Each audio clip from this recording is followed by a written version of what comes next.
Hi everyone, it's Julie here. On this video I'm going to be talking about why we tend to try and make ourselves feel better with chocolate or wine or cheese or beer. Are you an emotional eater? Do you eat when you're under stress? What do you look for? Do you go for the chocolate?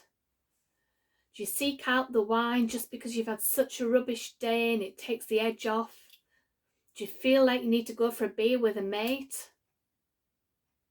What is it you turn to when you're stressed?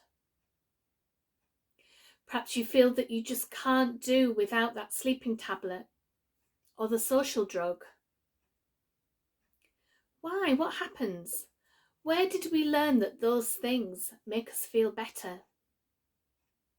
Well, I'll tell you, and you'll be pleased to know that really it is not your fault. However tough on yourself you are afterwards, however much you say, oh, I've got no willpower, I shouldn't have done this or I shouldn't have done that, and I must be so weak. It's not true. We learn these things usually from when we were a child. So if you think back to when you were little, maybe you fell over and hurt your knee and somebody picks you up, dusts you off, kisses your knee better, and gives you a sweet for being good or being brave. What does that teach us? Something sweet means that we're good or we're brave or we deserve something whenever we've been good or brave. Maybe you've been taught you have to clear your plate, you have to eat everything on your plate.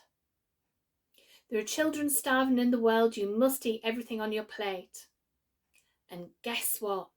When you've eaten everything on your plate, you can have a dessert, you can have a nice sweet treat, but you're not getting it until you finish your food for your main meal. And so you might be really full, but you want that bit of cake, you want that dessert. So you eat and you stuff yourself even though you're full. And what does everyone say? Oh, that's good, you've eaten all your dinner. Look, she's eaten all her dinner. You can have something sweet now. You can have a sweet reward for eating too much food. And we learn that.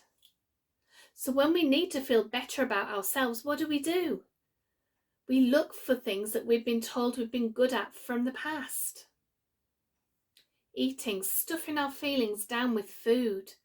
Try not to think about whatever it is that's upset us. So even in that moment, if you're eating something and thinking, oh, I really shouldn't be eating this, you're not thinking about the problem. You're not thinking about what it is that upset you in the first place. But as soon as that food or that wine or that beer's gone, the problem's still there. That hasn't vanished. And on top of that, you now hate yourself for feeling so weak-willed or eating what you shouldn't have eaten. So now you've got more problems. Who taught us that eating something sweet makes us feel good?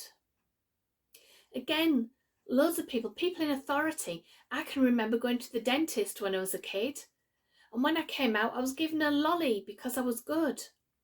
Never get that now. Advertisers. Let's talk about the advertisers. Now, there is a famous burger chain that made this advert that was massively successful by playing on the guilt of a parent. And they show the parent taking the child out to breakfast at this burger place and saying, even though you're going to be out at work all day and you're not going to see your child all day and you're not going to come in from work until really late, have this burger with them, have this breakfast, this fast food. That will make you all feel better. That will make it all right that you're out at work all day. And it plays on the guilt of the parent and the desire of the child, who probably likes the idea of going out for breakfast. Some advertisers that are looking to sell their sweet products What do? They put things in their adverts that release all your nice hormones, all the cuddly feel-good hormones, the dopamine, all those kinds of hormones. When we're stressed, we get filled with cortisol. And what the advertisers want to do is get rid of that stress while you're watching their advert and fill you up with this cuddle hormone. So they put things like kittens and puppies and babies, and alongside them they put their biscuits, their cake, their chocolate. You might see people in a work environment all happily sharing their food, their crisps, whatever it is that they're doing, their chocolate bar. They never really show anybody that's overweight or with a health problem. They never show anybody that hates themselves afterwards, standing on the scale. No. They invent phrases like hangry to make you want to eat more, even when you shouldn't or have no need to. What are they doing? They are convincing you need their product. That's their job.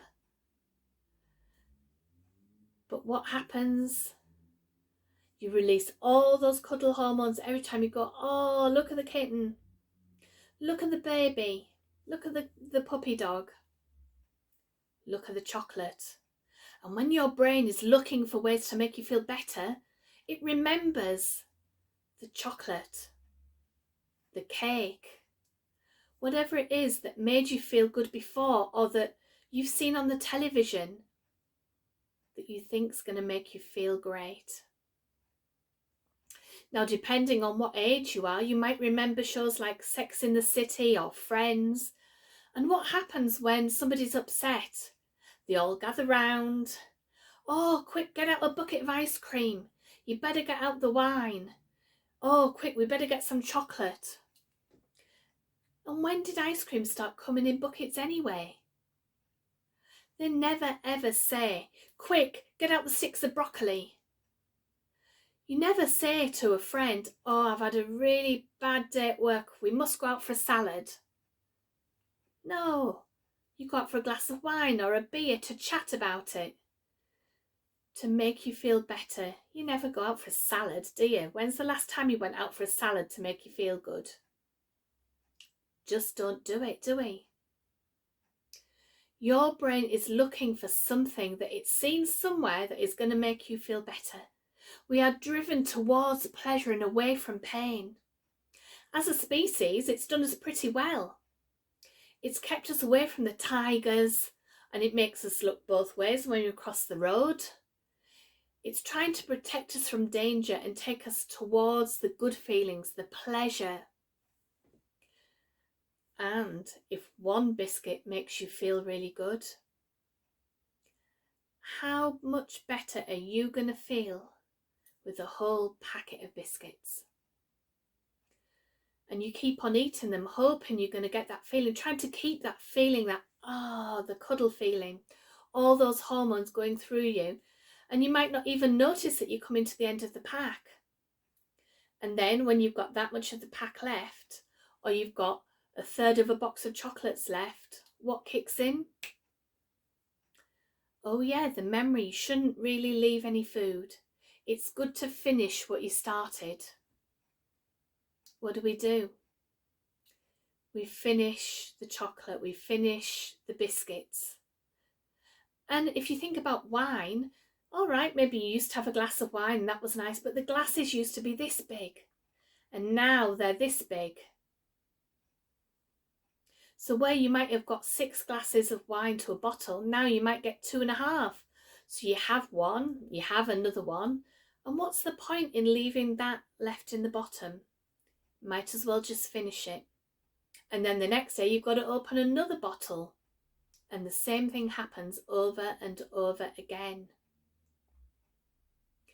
If this sounds like something that happens to you, if you're always looking for the next thing to make you feel better, if you're secret eating, hiding the wrappers in the bin under all the salad wrappers or under the vegetable things or in your coat pocket, If you're embarrassed about what you eat or drink because you're just trying to make yourself feel better, get in touch. Hypnotherapy can help, psychotherapy can help. There's loads of ways so that we can work together to make you feel better and kick those habits so that you're not relying on the chocolate to make you feel better. You're not relying on the wine, the beer, whatever it is, the crisps, the chips, fast food. You can decide for yourself. We can use different ways to make you feel better. And together we can crack it. So leave me a message if you want to, or have a look at the website, drop me an email, find me on Facebook. Whatever it is you need help with, just look me up, and together I'm sure that we can do it. Bye for now.